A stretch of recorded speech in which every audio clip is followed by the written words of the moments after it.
Good news, at least if you're a state worker, you got a raise. And you know something?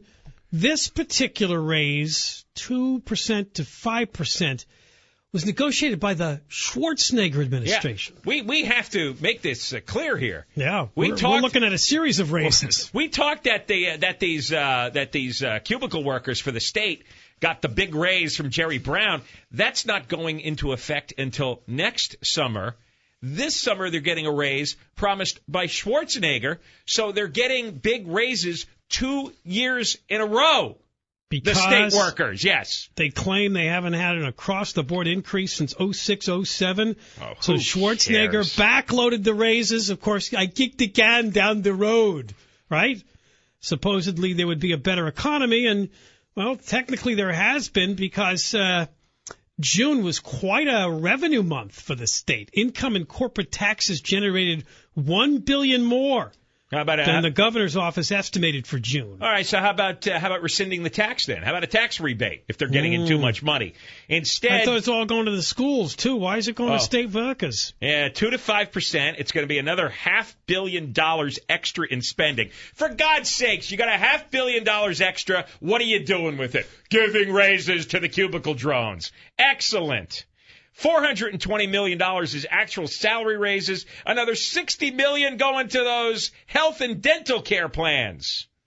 And also, it'll be an end to unpaid furlough days officially, and an increase in the state's contribution to the workers' health care. And as John mentioned, this does not include the fact that they're going to get a 2% raise a year from now and 2.5% the year after that. If we don't meet our revenue goals, they would get all 4.5% on July 1st, 2015. So these raises, if you count all 3 years, going to range anywhere from 6.5% to 9.5% increase. So it's over the next 3 years. California state employees without these raises already have the highest average salary of $70,777. $70,000. You know how high that is? I mean, that is the average, national average for government workers is about $55,000. $55,000. So it's what? It's 30% higher in California? The salaries for government workers, 30% higher? We are just getting screwed here. We're just getting, I mean, this is just thievery and robbery. This is parasites. The parasites are celebrating. $70,000 for a cubicle worker? Come on. And they're getting way more than the average private sector worker is getting, too. They're getting way more no matter how you compare these costs. You see, what Schwarzenegger did in kicking the can down the road, he went with the furlough thing because this way he didn't have to lay anybody off, which is what he should have done. That was going on in the private sector everywhere, but no. You know, they're protected by unions. Unions are powerful. It's too difficult to lay off state workers.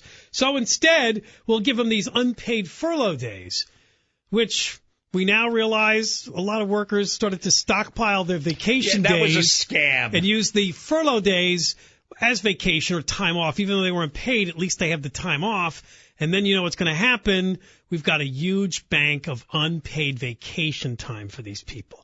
This was like the stupidest budgetary decision any governor could make.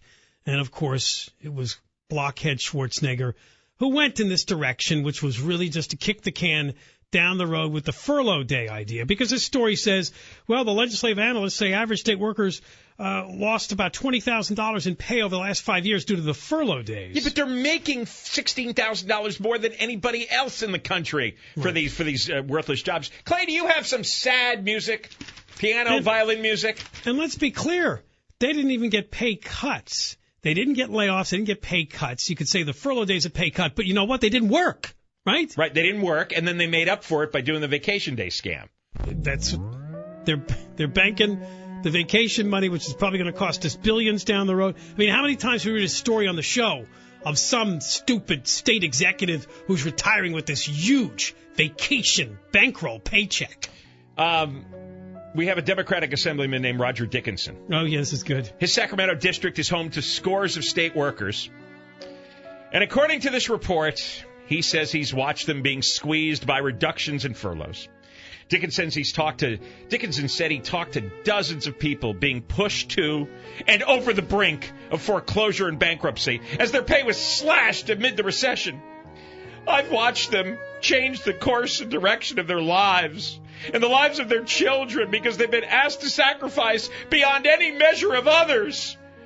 Even while they've been asked to do more, the response has been one of digging in, digging deeper, doing the job, performing the public service that they're dedicated to, and delivering the indispensable services without which the California dream would be ground to a halt. Wait a minute. Woo! These people who work for social services and DMV and the like Yeah. and Caltrans. Yeah. The California dream would go. The Caltrans guy sitting on an upside-down container drinking a beer. That DMV worker reading her Facebook status update. Yeah, those people, they've sacrificed. They're over the brink. Their lives have changed direction. Woo! Another good one, and it's shorter, comes from Democratic Assemblyman Rob Bonta of Oakland, who said, "This is a modest agreement that recognizes the role state workers have played in stabilizing California's finances in the last..."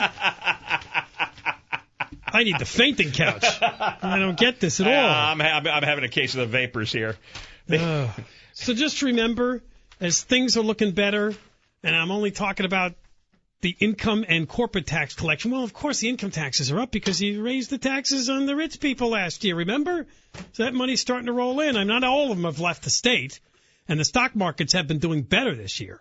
So that could be what it is. They're getting the effect of that. You know what? I saw Garcetti interviewed last night on the news, and he said something along the lines of, I think he was talking about the last 30 years or so. He said that Los Angeles has added 1 million people in population, but we've lost 165,000 jobs in the city. Yeah, there you go. Yeah, there's your economic boom. And they keep 12% of the country's population, and what, a third of the welfare? Third of the welfare, yeah. They keep saying that, all the immigration actually grows the economy. Well, Los Angeles has absorbed more immigration than any other big city in the country. How come that didn't lead to a growing business climate? How come we ended up losing 165,000 jobs? Well, when we come back, there's just more good news for you. While we're raking in more tax money, we're handing out raises to state workers. We still have among the worst highways in the country. John and Ken Show continues. John.